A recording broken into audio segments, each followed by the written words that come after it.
truth, and life. Here is the Brother Leon Show. You better recognize.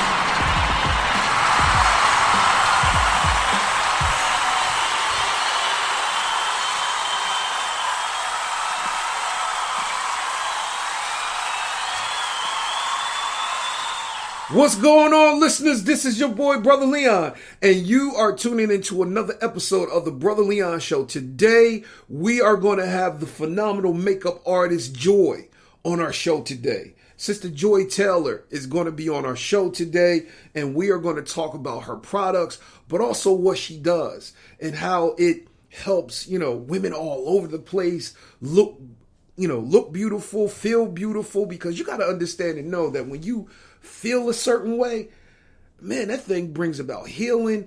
It also puts you in a space and in a place where, when you feel it about yourself, those things come to you. Because I ain't gonna lie, man, feeling gets the blessing. And a lot of times there have been people who have been victims of emotional abuse, verbal abuse, and the damning words of you're ugly, you're this, you're that. And then when a woman actually breaks free from that and begins to break free from the ghost, she will seek out getting her hair done. She will seek out getting makeup done.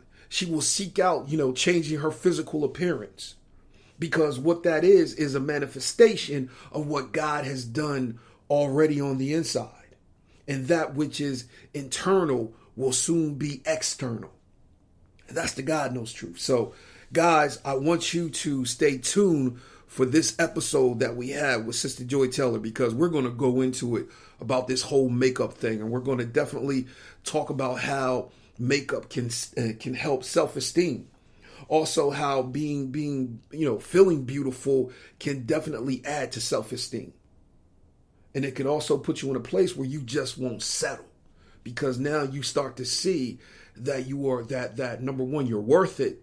Number two, you're valuable, and you're just not going to settle. I see so many women, they settle. And I see so many women that have been, beat down by words. They have been beat down by people who have damaged their self-esteem. And whether that was when you were growing up or whether that was when you were in school, a lot of times we still carry those things. And so I'm here to declare this day that it's going to break. And I'm going to tell you, you're going to get some wisdom. You're going to get some revelation knowledge from Sister Joy Taylor. So guys, I want you to stay tuned. And we're definitely going to be bringing her in, because God knows, man, we need what she has today. The one thing that I will say, being transparent, is that I did a red carpet for a movie called The Rise of Eve in New York, and Sister Joy did my wife's makeup. I will tell you this, I had the best looking woman that day. I ain't gonna lie, my wife is beautiful, and I've seen her put makeup on. I look at it, our wedding pictures. I look at it, a party that we went to for our pastor's anniversary, and then I look at the pictures from the movie premiere. And the pictures from the movie premiere, I'm like, man, Sister Joy gave me an Instagram model for the night. Seriously. And I was so pleased. I was so happy, because I was like, oh my God. And you have to go on my Facebook page to actually see those pictures of my wife. But the one thing that I will say, I'm not going to lie, man, I had the best looking woman on the red carpet. And that's the God knows truth. And I mean, we was taking pictures. It was my wife, it was my son, and then the director. And I mean, we just did it all and everything. And I look back on that time and I'm like, wow, man, thank you. So, this interview is a little personal for me, because I look at what Sister Joy does, and I look at what she did for my wife that day, and what she did, it really benefited and helped us. Because I'm not gonna lie, man, it was one of those things during that time before the premiere. Oh, we got to get this, we got to get that. I just want to make sure that I look good. I'm like, babe, you're gonna be good. Trust me, I trust you. But seeing, everything that was done, from the wardrobe to the hair to the makeup, it was one of those things. It was worth it. And one thing that I will say at the end of the day, Man, we had a phenomenal time. We took a whole lot of pictures, and I just want to say, Sister Joy, thank you. Thank you for everything. I'm telling you. You did something for me and my wife that evening that will go down in our memory book of life. That will go down in our memory book, in our book of life. So I just want to say thank you. And so listeners, I'm being transparent because, I saw, the whole process take place. And then I saw what happened when we got to the premiere. And I'm like, man, whew, Lord, thank you. Thank you, Jesus. So with that being said, guys, you are going to be in for a treat today. So hold tight. We're going to call Sister Joy Taylor in a minute.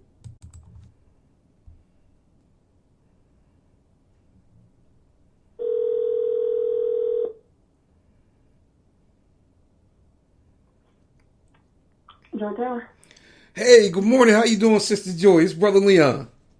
Good morning. How are you? Hey, I'm real good. I was just telling the listeners about you a little bit and everything that you did for my wife when we had the red carpet for the movie. And I was like, man, Sister Joy hooked my wife up. I had the best looking woman on the red carpet.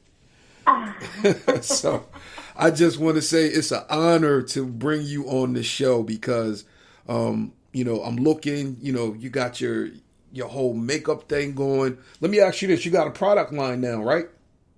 I do. I have lip gloss and matte lipsticks right now, but I am looking to expand the collection in the months to come. Okay. All right. Cool. So hey, let's start. Let's go into this. So tell us, who are you? Wow. It's so funny when people ask me that question because I've transitioned into so many different roles over the course of my life. I'm a wife now. I'm a mom of 2 boys, which at times can be interesting being the only female in the house. But I am a dedicated wife, dedicated mother, passionate about my community, passionate about my faith, and passionate about helping women to see the best in themselves, regardless of what they may be feeling. Mm-hmm. Just helping them to build their confidence and be who God's called them to be. Wow, thank you for that. So talk to us. What is your craft so that people can know what you do? Yeah, so I am a makeup artist. I'm a bridal makeup artist in particular, but I do cater to special events, professional women, speaking engagements, things of that nature. And I started, if you don't mind, I'm going to just jump into that. Yeah. I started actually watching my mom. She used to be an Avon representative back in the day when they really had like little parties and things. And so she would always have women over in the house and they would be doing mascara and lipstick and liner and stuff. And I was just fascinated with it. And every once in a blue, I would go and play in it and what have you. Mm-hmm. And as I matured, she would allow me to do a little bit, not too much. But then I got into pageantry. Mm-hmm. And once I got into the pageant world, it was all about the glamour, right? Yeah. And in that world, I kind of found myself more excited about helping the other girls get ready than I was about getting myself ready. And that's when I realized that I had kind of like that servant heart, just to serve other people and see the excitement and the joy that it brought to them to see themselves in a way in which they weren't used to seeing themselves. You know what I mean? Yeah, yeah. So, that's how I got into that world. Wow, that's great. So let me ask you this: do you consider what you do sort of like a ministry per se? I do. I do, because a lot of times when I'm dealing with clients, I don't always know them. Mm-hmm. So I always try to come in, excited and just, I always approach my craft from a perspective of I'm serving you, for that day. So whatever it is that you need, I'm here, and God willing, I'm able to provide it for you. So I often find myself dealing with women, especially in the bridal industry, where, you know, it's their wedding day, they're excited, they're nervous, they have a bunch of different emotions and feelings, and it gives me an opportunity in many cases to kind of calm them and relax them and remind them of, you know, where they've been and where they're going, and what this day really does represent for them and their union and their growth, you know, as women. There are other times when I deal with clients and, you know, I can see that behind their inner beauty, right? Because it's layers to this thing. I mean, I can do something to the outside, but if your inside is still broken, I can't heal that. You know, that's going to take time and prayer. Yeah. But in that moment, I've had so many experiences with women where I could see the hurt. You know, I know it probably sounds crazy, but I could see hurt, I could see pain, and I could see them holding on to, well, let me rephrase that, not wanting to show who they really are, you know, their inner beauty, because of the fear of rejection, the fear of disappointment, you know, and just different things that have happened in their lives. So I'm always conscientious of the fact that God has blessed me with this gift to not only make a woman her exterior beauty, you know, but to really get her to own that from the inside. Yeah. And that's something that is the most validating and rewarding thing out of this. I mean, the money is not all that great all the time, especially for the amount of travel that you're doing in many cases, and the products you have to buy and the supplies you have to bring. But the gratification I get out of just knowing that even in that moment, you know, of just applying mascara or just applying liner or lashes or lipstick, whatever it is, I'm helping them to see themselves from a perspective that they weren't used to seeing, or from a perspective that they're used to suppressing for whatever reason. You know what I mean? Yeah, I know exactly. I know. I see that. I see exactly everything that you're you know, bringing forth right now. Let me ask you this. Have you ever, you know, came across a woman who, you know, she came out of, you know, a domestic violence, you know, situation, or, you know, verbal abuse, and she broke free of that. And then, you know, the first time she's getting her makeup done after all of that, she just sees herself in a new light, and then all of a sudden just starts really breaking down, because now she's starting to see the beauty that was always there, but it was, you know, it was hidden, you know, it was pushed down. It was almost broken per se. Yeah. It's funny you mentioned that. A few years ago, I always try to make myself available for community service projects, especially those that are dealing with women who come from any type of background, right? A few years ago, I had a chance to work with an organization called Choose Courage. They do photo shoots annually, highlight the stories of domestic abuse survivors, right? Yes. And it was so powerful because the way that I can't even really remember the way that I got connected with the organization. But when I got there, I got to the room and I saw just how much effort, right?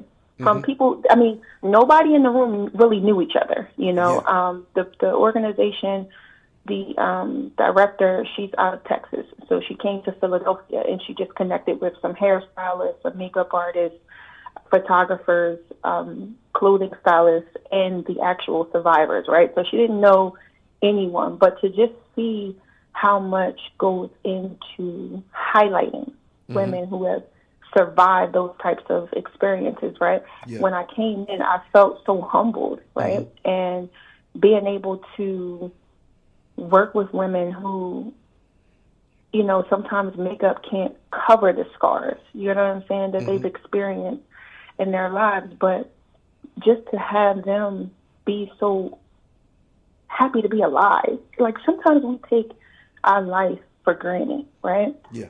But these women, they gave me more, more passion and more desire to want to help women, you know, to see themselves in the best light possible, because so many of them said, you know, I would shy away from this type of stuff because, whoever that abuser was always filling their minds with negativity. You're not ugly. I mean, you're not beautiful. You're ugly. You're never going to be anything. Like, it was so many mentally discouraging conversations that they were always having with themselves, because that's what their abuser was doing, right? Because sometimes it's not always physical, but it's mental. And like I said before, walking into situations with women and trying to get them to, I can do anything to the exterior, but if we can't deal with the heart, if we can't deal with how you see yourself, it doesn't matter how much I do for you. But these women have gotten to a place in their walk where they can appreciate, what I was able to do on the outside, because they found that peace in the inside. Wow. Thank you for that. Let me ask you this. I just want to get your opinion on this. What do you think is the biggest hindrance to women in self-esteem? The biggest, or not just a hindrance at all. Not necessarily has to be the biggest, but I mean, just, looking at that aspect, what's probably one of the biggest or a hindrance to a woman's self-esteem? I would just have to say, wow, the spirit of disbelief. Not believing that you have a purpose here, and whether that disbelief came from, it typically always comes from somebody else. Hurt people, right? Yeah. So hurt people have a tendency of trying to destroy any and everything around them, even the things that they claim they love, right? Yeah. They'll destroy it because they want to keep it in a particular place where they have control over it.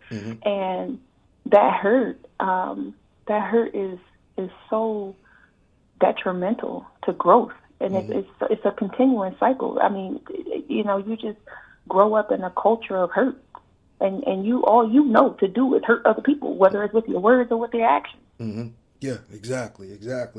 So let me ask you this: Can a woman's self-esteem, be healed or be in the process, start the process of healing, just by making herself look good? Whether she's going to the gym or whether she's starting to now get her hair and her nails and makeup done. Can that aid in the process of healing? I believe so. I have a Facebook group. It's called Girl Got Glam. And one of the posts that I made on that page, I came from 1 Corinthians 6:19. It says, this is the King James Version, mind you. It says, "What? Know ye not that your body is a temple of the Holy Ghost, which is in you, which ye have of God, and ye are not your own."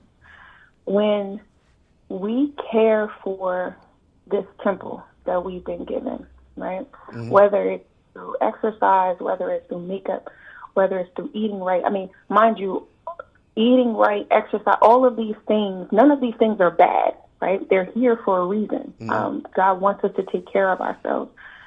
Our bodies are not our own. Therefore, the things that we do to tear them down, the only persons that we can hold responsible for that, right, is ourselves, right? Yeah. But if we do take that effort and caring for ourselves, like you said, it can be through wearing makeup. It can be through, styling your hair, whatever the case may be, because none of these things are bad. It's once you get corrupted, of course, of course it can be used as a tool, for negativity. But we're not talking about corrupting these things. We're just talking about finding that inner peace, that inner joy, that inner excitement that keeps you going and keeps you vested and wanting to care for yourself. And I don't think,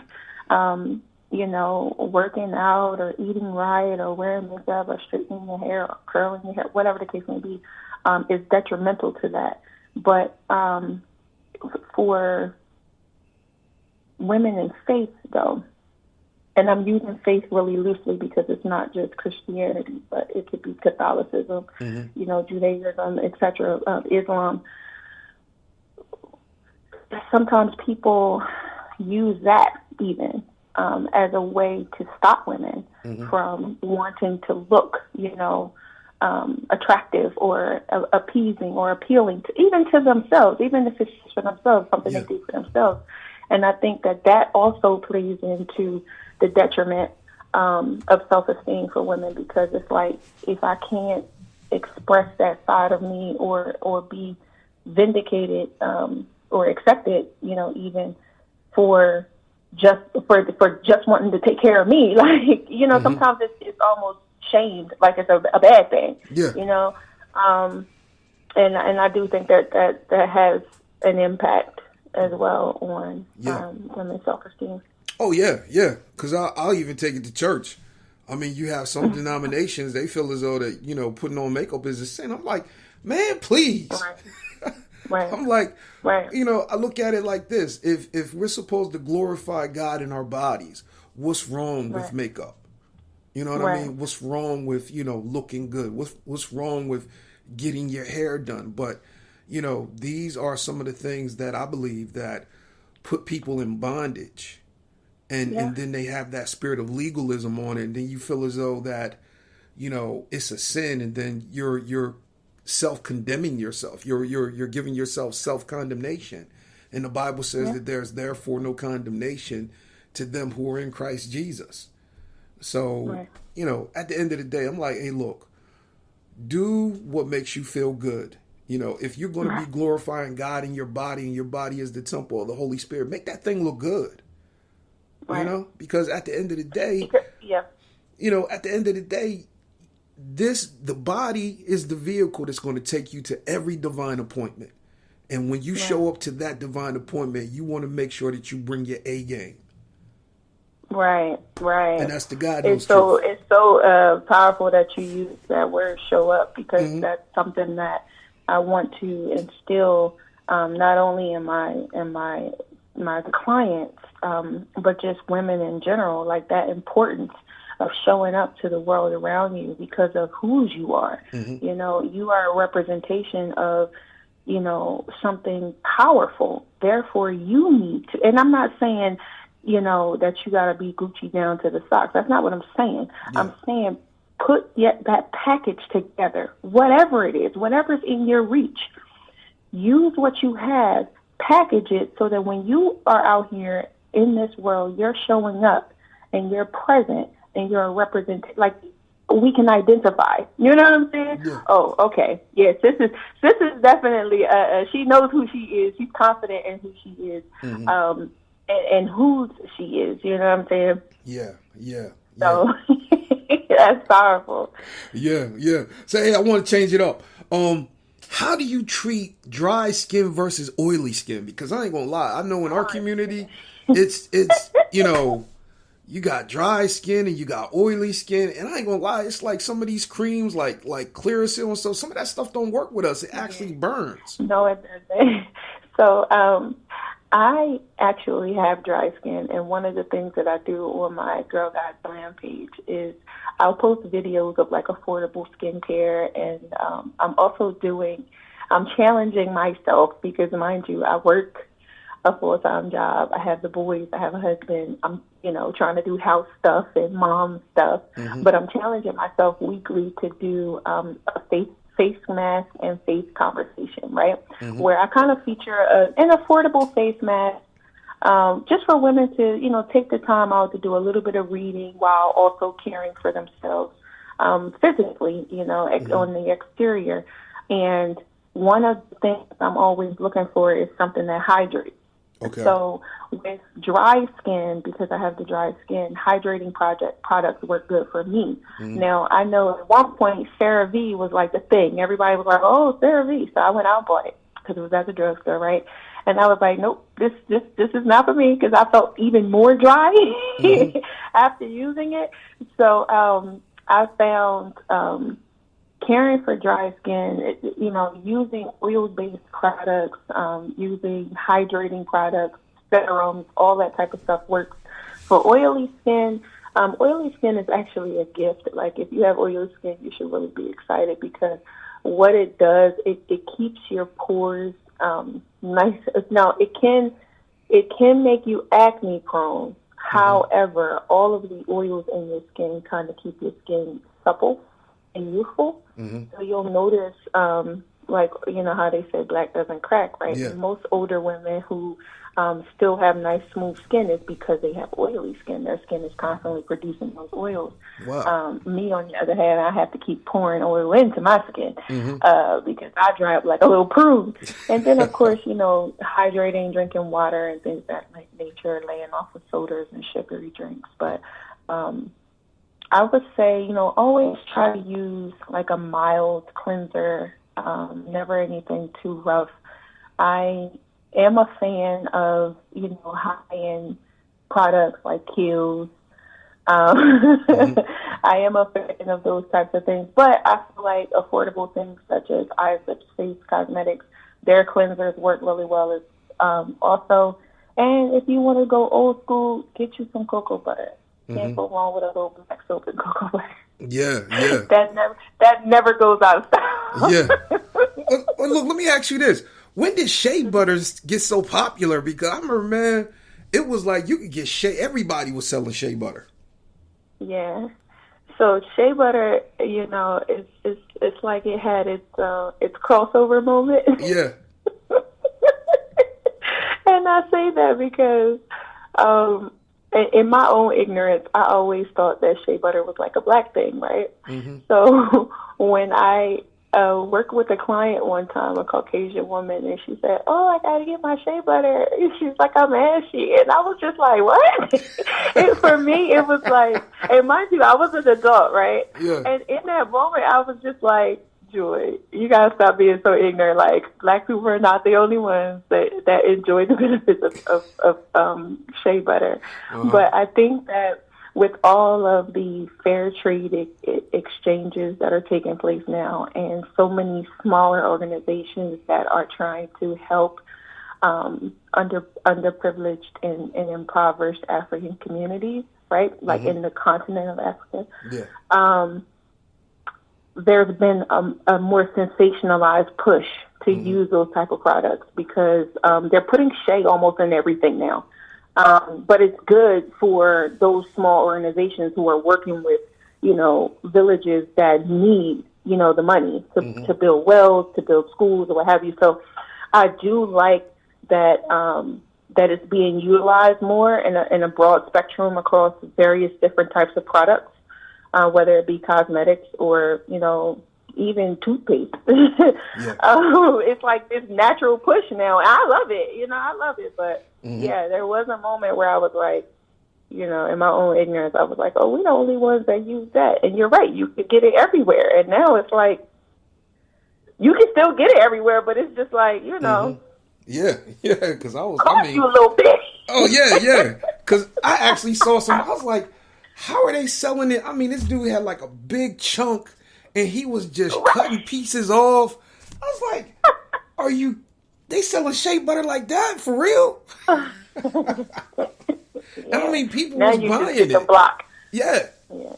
So, I mean, it's crazy because it's like, I remember when aloe vera was real big. I mean, it was like, man, you could just get aloe vera everything.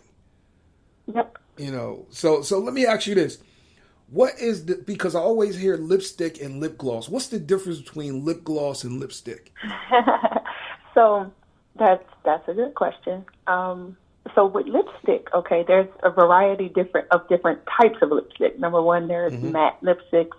There are like cream sheens. Yeah.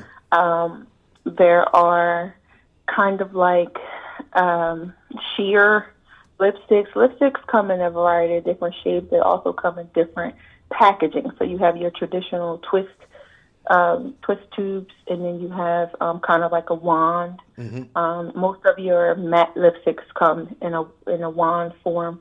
But the lipstick and the gloss, so because lipsticks come in a variety of different formulas, sometimes they can come across like a gloss, right? But the difference is some of the bases that are used. So with gloss, you get more of a liquidy consistency. And you can always add color to that, right? You can add shimmer to it, micas, different things of that nature. But the consistency is always going to be very liquidy, very, you know, like gel almost, as opposed to your lipsticks are always going to be a solid. Even if they go on really silky, it's still a solid formula. Okay. So let me ask you this. What are like the, if something is water-based, is oil-based, which is better for the skin, the oil-based or the water-based? It depends on your skin type, honestly. Okay. I would, because I work with a variety of different women, I typically try to stick to water-based products. But depending on the skin type, if you're dry, I may need to use a little bit of oil or like a cream foundation. Cream foundations to me typically are they have a lot more oil in them, and they glide across the skin better. Not that a liquid doesn't, but I'm just saying if you're dry, a cream would help you more because it's more emulsifying as opposed to a liquid. But it does depend on your skin type, and if you already have oily skin, this is not to say that oil wouldn't work well for you either, because it does still have a benefit for you, but you don't need it as much. Okay. You know what I mean? So you can kind of like every other night, use an oil serum or something like that, as opposed to someone with dry skin who I would encourage to use more oil-based products regularly. Okay. All right. Got a question, and this off the wall. How can you tell a person that, boo, I like the effort that you're putting in it, but that makeup does not match your skin tone? Oh, what do I tell somebody that's doing that? Yeah, how can you have that conversation? Because I see some women, I'm like, girl, you can't wear that black lipstick. That don't match with you. So I always try to say, I never try to say that no particular color, right, is for us, like, especially when it comes to like lip products. Okay. Or even eyeshadow for that matter, right? Colorful stuff, I'm all for the color in moderation, right? So one of my good friends, Patrice, she always tells me you gotta layer your message, right? You got to start with a compliment and then get to the critical part and then follow it up with a compliment. And so I'm always finding myself thinking about how she says to sandwich things so that I can say something like, wow, oh, I really love that color. I like how it highlights your eyes, right? But I think if you use maybe like a plum liner with that, I think it would really define your lip a little bit more. But even if you don't, just put just a little bit in the center, and it's still going to look good. So, I sandwiched it, right? Yeah, so I gave you the compliment. I told you what you might want to add. Yeah. But then I also followed it up with, even if you don't want to add that, if you just put a little bit in the center of the color, it's still going to look good. Okay. I would kind of do the same thing when it comes to foundation. And I hate to be critical of any other artist because I don't want anyone to do that to me, right? But sometimes when we're looking at a person's skin, I always try to remind people that our faces are three-dimensional. So you have darker shades, and for some women it's in reverse. Their chest may be darker than their face, right? Or vice versa, their chest might be lighter than their face. So we're always trying to create this dimension and depth so that you don't look flat. So I feel like even sometimes if the foundation color is just a little bit off, if we do something with contouring or we do something with blush, we can kind of correct that without having to take off the whole face. Yeah. Okay. You know what I mean? But it's all how you package it. Yeah, I like how you say that. It's how you package it. We're going to sandwich it. I like that. Right. You can borrow it. Listen, take that and use that. Yeah, I like that. So let me ask you this. What's the proper way to remove makeup? I mean, it ain't like you can just go in there and just start washing your face with some Dove. You know what I mean? Yeah. Well, you know what? I'm so excited that you asked that question because a lot of women, they sleep in the makeup. They trying to get 2 days out of their face. And I ain't mad at it. We've all been guilty of doing that. But it is very important to make sure that you're taking proper care in removing it from your face because, again, with foundation in particular, it's kind of pushed into your pores. especially if you have large pores and you really want to get that out because you don't want your pores to be clogged up. So, Dove bar soap. Yeah. It's not bad. If you're like an old school, I'm gonna use a soap type of girl, I would just say if you're gonna use just regular soap, try to use a fleece material to wash over your face with. So like lather up that fleece material with the soap and then rub that over your face. That's gonna really help to get into your pores. It's almost similar to the material that's on this product called the makeup eraser. It's literally just like a piece of fleece, like a thicker fleece on one side and like a thinner fleece on the other. And because of course I bought one, right? And then when I got it, I was just like, I could have used one of our kids' blankets.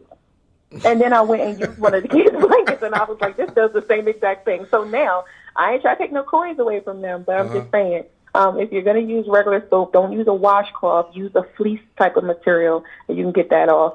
I would recommend that you use micellar water, though. Micellar water is amazing. Like, it really gets everything. Even my matte lipsticks, a lot of women complain that they can't get it off, and I always tell them, just use the micellar water. Like, that gets everything off. It gets waterproof makeup off and everything. So that would be my holy grail, micellar water. Okay. But if you're going the other route, just use some fleece with your normal face wash. Okay. All right. Let me ask you this. Can you give us like a few makeup hacks, on how to, get stuff off, how to make stuff pop? Okay, little hack. Let me see what I can do. All right, so hack number 1 for eyeshadow. So if you're not an eyeshadow, like if you don't want a blending brush, a crease brush, a flat brush, a shading brush, if you don't want all those brushes, I would recommend that you use a jumbo eyeshadow pencil. A lot of them come in like shimmery shades, like kind of almost champagne-y or goldy type of shimmery shades. If you get one of those and just kind of like use your pinky and spread that across your lid, you'll give your eyes just enough, right? Mascara, so always wear mascara. Like even if you don't put anything on your eyes, just put some mascara on. If you're not a lashes girl, put some mascara on.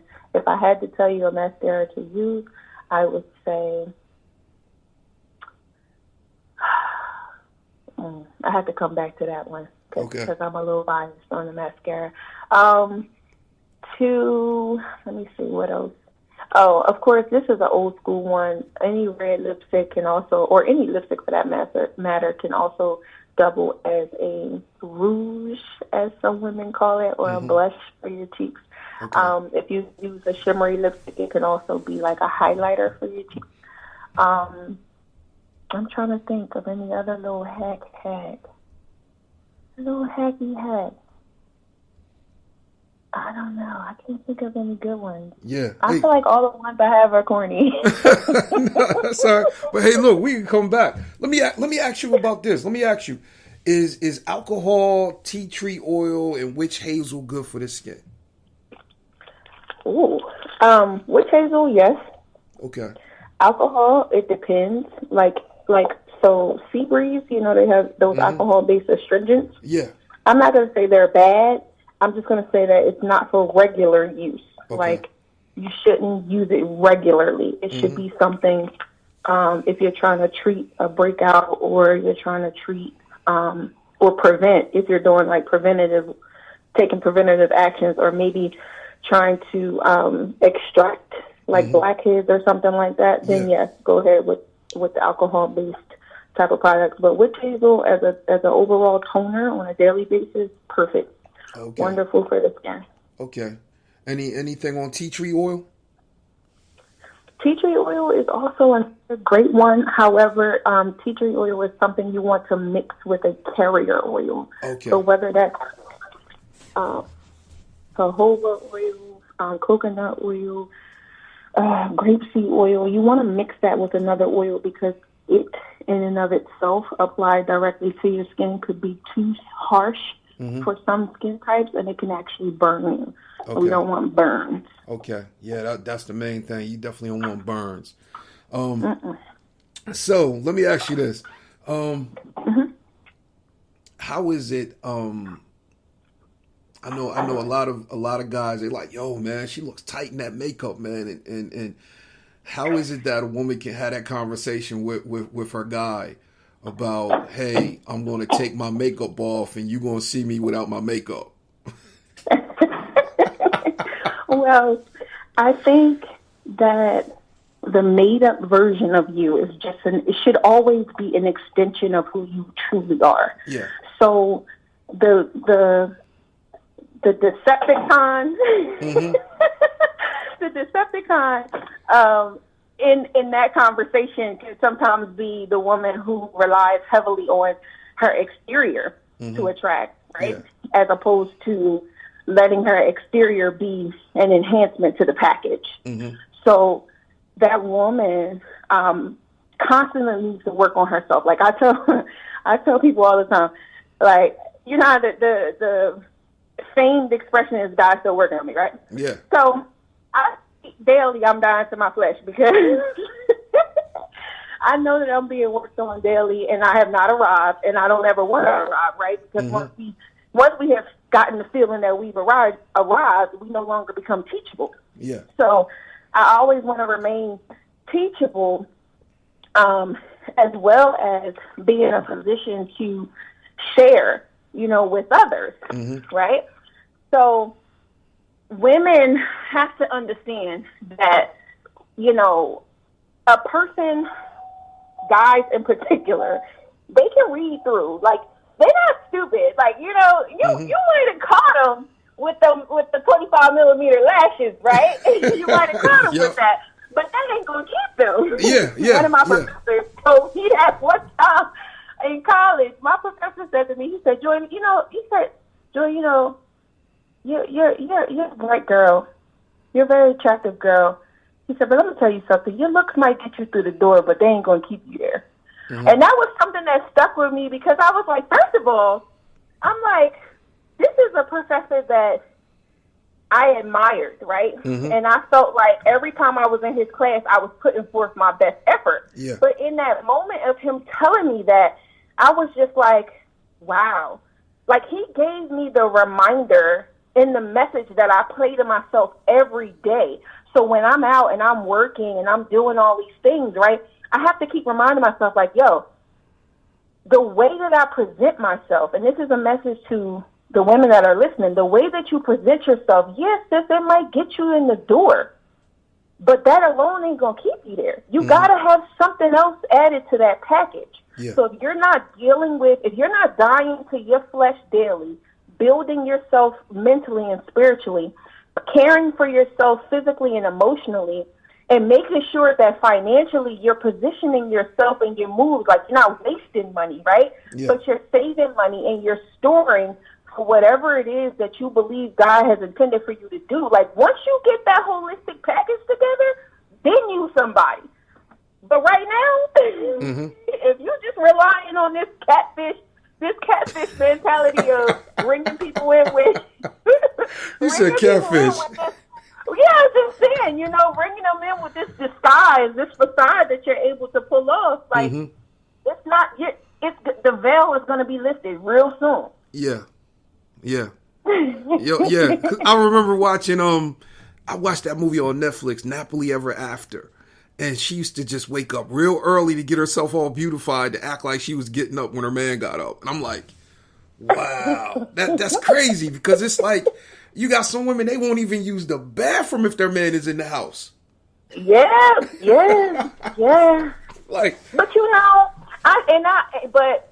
with all due respect, I do sometimes blame the men. I do. And I've told my brother, this. I said, sometimes y'all make these women feel like that's what y'all want them to do. You know what I'm saying? Like, it's very rare that women can just be celebrated for looking like regular women. You get what I'm saying? Yeah. Like, it's like their celebration doesn't come unless their butt is 5 centimeters out, or, you know what I'm saying, their hair is down to their crack. Like, so men sometimes make it difficult for women to just want to celebrate themselves as being regular old women. It's like, nah, I got to be an extreme woman. I got to have 25 millimeter lashes. I gotta have a lace front that's tinted to match my skin tone. Yeah. I gotta even white women, feeling like they gotta have lip injections and breast implants. And I'm not just saying them, because there are black women who get lip injections as well. But it's just this culture of not feeling celebrated again for looking like a regular woman. Like and I'm not just going to say it's men, but I'm just going to say that society has driven us to this point now where, we only celebrate women if they look like a certain type of woman. Yeah, I remember. Oh my God, I remember a while back. It was like every black woman had to look like Tyra Banks. Right. And now they all got it. Yeah.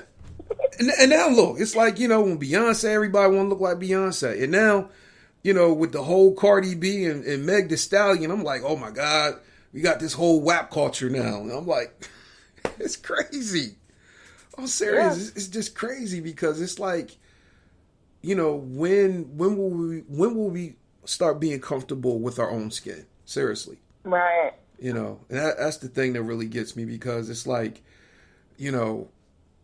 we allow media, we allow what the magazines, to define, what beauty is, what's popular. And I'm like, you got to find out what works for you, what makes you beautiful. Because if you going off of these magazines are fickle, because at one point they had the real skinny girls, you could see their rib cage.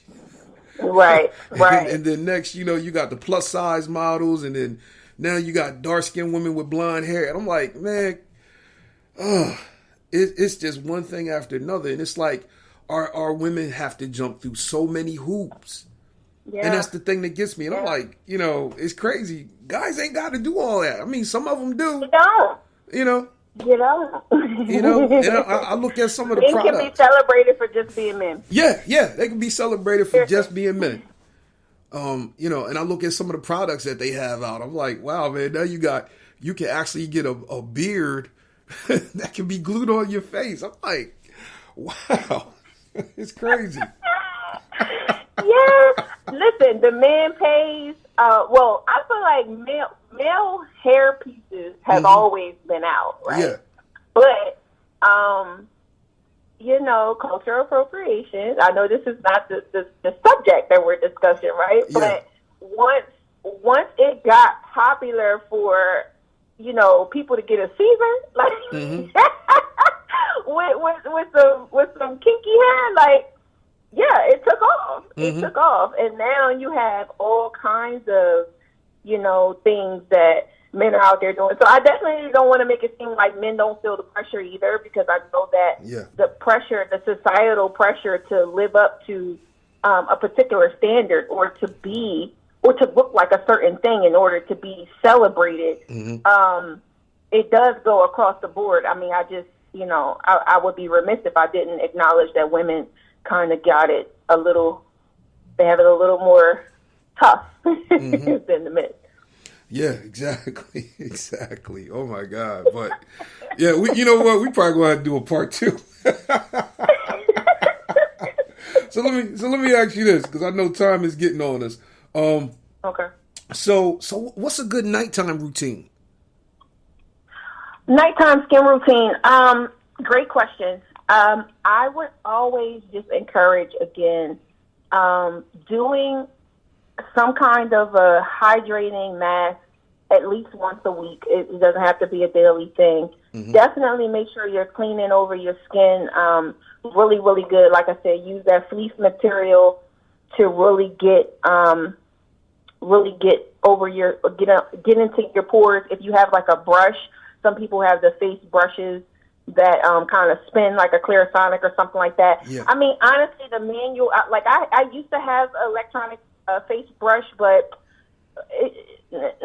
you can use a manual one. That works just as well. And really getting into your skin and your pores really good on a weekly basis, trying to use some kind of exfoliating cleanser. It would also be good.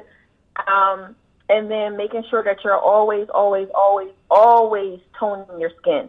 So even if you go with the witch hazel as your toner, use a toner. You need to bring that balance back to your skin. And last but not least, a moisturizer, whether it's in an oil or it's a moisturizer and an oil. So, like, you can do both. I know sometimes it looks like, in the beauty world, people are layering 5 or 6 different products on your face. I don't believe you need all of that. Sometimes I think just a good moisturizer is good enough, or a good oil is good enough, and a cleaner and a toner. Like, those are the 3 things. A cleanser, a toner, some kind of moisturizer, whether it's an oil-based or a water-based moisturizer. Okay. All right. That's great. Let me ask you this. What's up with the lashes? How do they put the lashes on, and how can you? I mean, I seen a girl. Oh my God, she has some really long lashes, and I was like, yeah, just wink at me a couple times. Well, I have to get ready to pick up my son. Okay. But really quickly with the lashes are like, whew, let's say, well, nowadays, it's learning how to write in cursive. Wow. You just got to take your time with it, right? You got to take your time with it? You got to take your time. Yeah, you got to take your time with it. And there's so many different varieties and styles of lashes, right? And there's so many different lengths. And a lot of times women make the mistake of not getting the proper, not cutting them, trimming them at the proper point for their eyes. Okay. Yeah, he's here. Okay. He's here. I got to get ready to get him. But yes, we definitely have to have a part 2 because lashes is a whole nother world. Okay. Well, hey, look, I know you got to get ready to go. Tell us about your products and how can people follow you? Yes.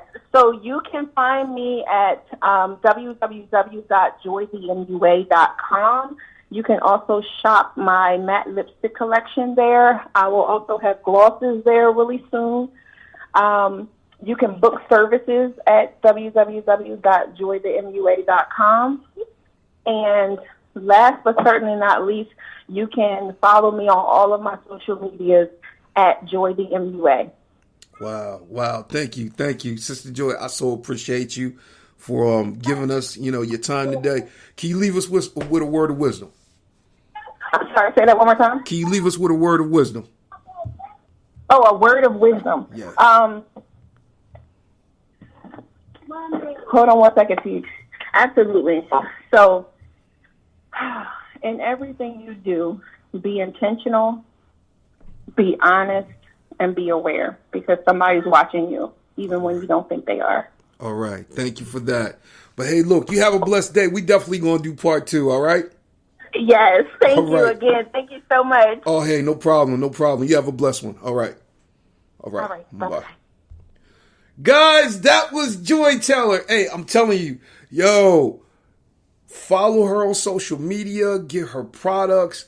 I'm telling you, not only she is a minister when it comes to this. She is a servant to the people, and she is a minister of the gospel, helping people go into that whole process of getting ready for marriage, getting ready for the boardroom, because I'm going to tell you this, preparation is not lost time. And when you have to realize that that is a part of the faith journey, you're also going to understand that when you started, God has put you there for a reason. Doors are opening for you. Doors are closing, for you as well, because you got to also look at it that the door of opportunity is open, but the door of the past and negativity is closing. So guys, it was definitely a pleasure doing this interview. And like I said, man, hey, I saw what Sister Joy did for my wife. And I'm telling you right now, if you want to see transformation, if you want to see that which is on the inside pop out and come out even more, she is the go-to woman.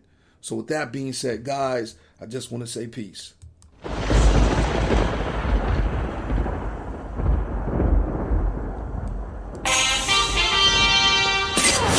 Walk in the truth that makes you free every day. Follow Brother Leon on all social media outlets.